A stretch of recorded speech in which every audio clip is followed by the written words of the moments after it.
Assalamualaikum warahmatullahi wabarakatuh. Saya hendak berkisah mengenai seorang lelaki yang terbunuh tragis pada 10 Muharram. Lelaki itu berusia 58 tahun pada hari ke-10 bulan Muharram di tahun 61 Hijriah.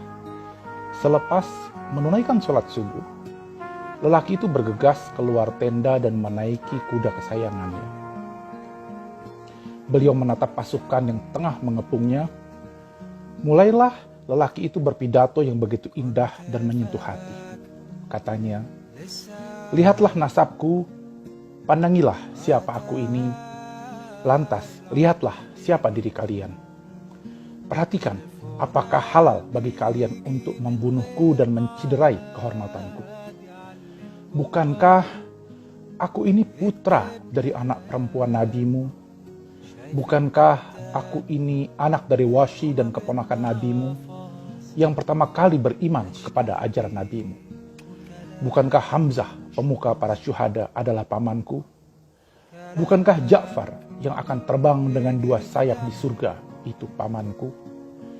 Tidakkah kalian mendengar kalimat yang viral di antara kalian sendiri bahwa Rasulullah Shallallahu Alaihi Wasallam pernah berkata tentang saudaraku dan aku? Kata baginda Rasul, keduanya adalah pemuka dari pemuda ahli surga. Jika kalian percaya dengan apa yang aku sampaikan, dan sungguh itu benar karena aku tak pernah berdusta. Tapi jika kalian tidak mempercayaiku, maka tanyakanlah kepada para sahabat Nabi, Jabir bin Abdullah al-Ansari, Abu Sa'id al-Khudri, Sahal bin Sa'ad, Zaid bin Arqam, dan Anas bin Malik, yang kesemuanya akan memberitahu kalian bahwa mereka pun mendengar apa yang Nabi sampaikan mengenai kedudukan saudaraku dan aku. Tidakkah ini semua cukup menghalangi kalian untuk menumpahkan darahku?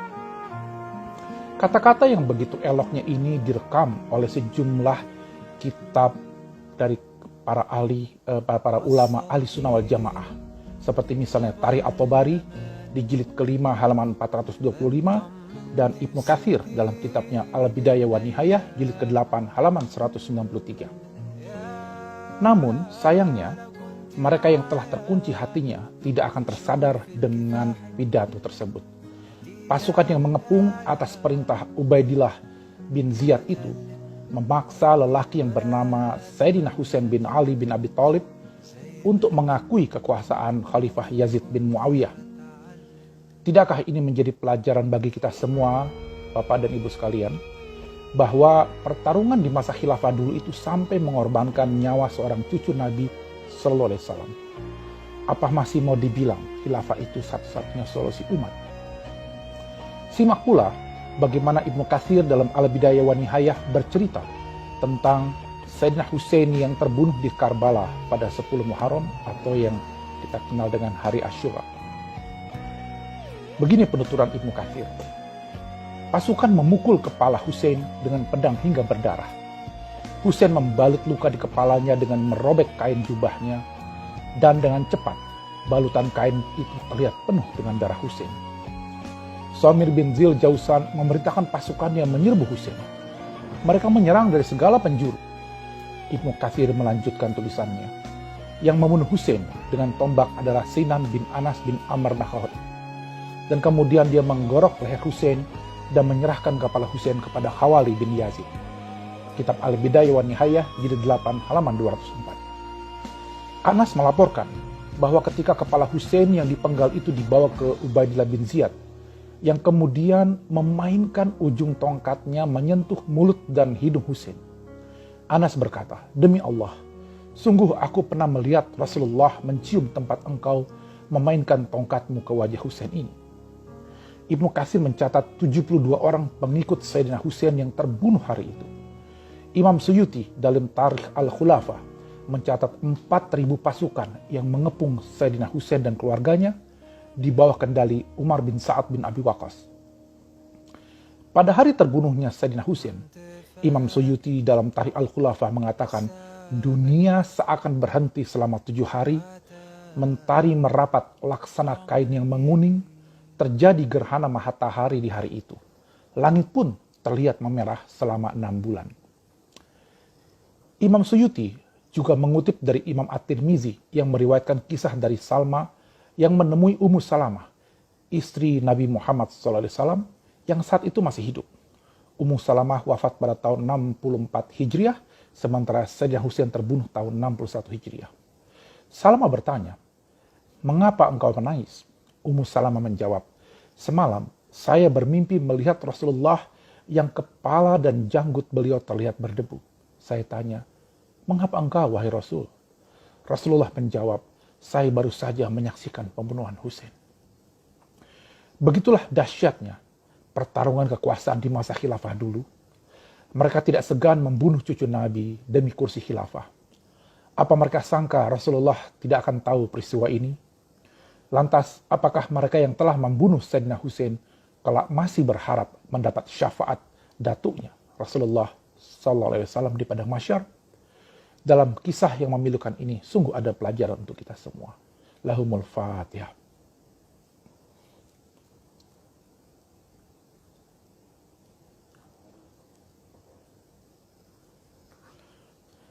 Mereka yang terlibat dalam pembunuhan Sayyidina Husain dan bagaimana nasib mereka setelah peristiwa itu.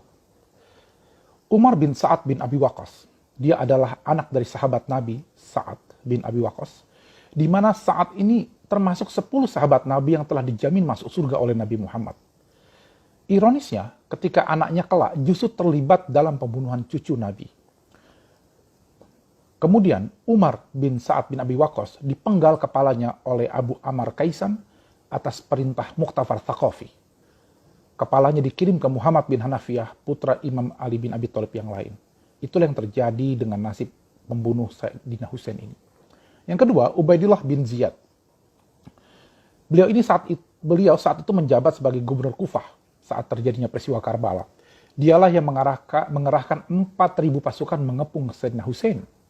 Dia pula yang menerima kepala Husain dan memainkannya dengan ujung tongkatnya seperti tadi telah saya ceritakan.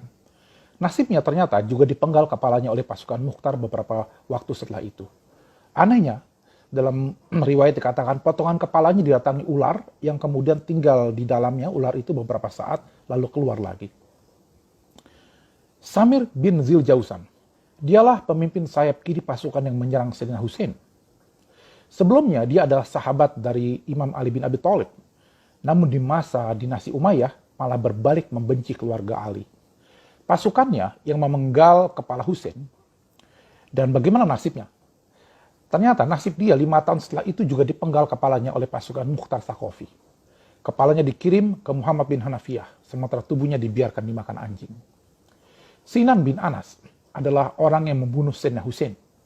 Setelah wafatnya Khalifah Yazid, Sinan ketakutan dan menyembunyikan diri karena orang-orang mengetahui dialah yang membunuh Sayyidina Husain. Ada kabar dia wafat dibunuh pasukan Mukhtar Thaqafi. Ada yang bilang dia wafat pada masa Gubernur Hajjaj di Kufah. Hurmala bin Kahil al-Asadi membunuh Ali Asghar, anak Sayyidina Husain yang baru berusia 6 bulan. Berarti cicitnya Nabi Muhammad. Sayyidina Husain meminta air untuk bayinya yang kehausan. Namun Hurmala melepas anak panah bermata 3 ke leher sang bayi, cicit Nabi Muhammad. Hurmala belakangan mati dieksekusi pasukan Mukhtar 5 tahun setelah itu. Khawli bin Yazid yang membawa potongan kepala Sayyidina Husain ke Kufah untuk Ubaidillah bin Ziyad. Dia menyembunyikan kepala Sayyidina Husain di kompor rumahnya. Nasibnya berakhir tragis. Dia dibunuh di depan rumahnya dan dibakar oleh pasukan Mukhtar Thaqafi. Begitulah yang terjadi terhadap 6 tokoh utama dalam peristiwa pembunuhan Sayyidina Husain di Karbala pada 10 Muharram. Semoga Allah memberikan balasan yang setimpal atas kelakuan, kebiadaban dan kekejian mereka yang telah mereka lakukan terhadap keluarga Nabi Muhammad SAW. Demikian kisah yang bisa saya sampaikan. Semoga ada manfaatnya. Wallahu muwaffiq ila aqwamit thoriq. Assalamualaikum warahmatullahi wabarakatuh.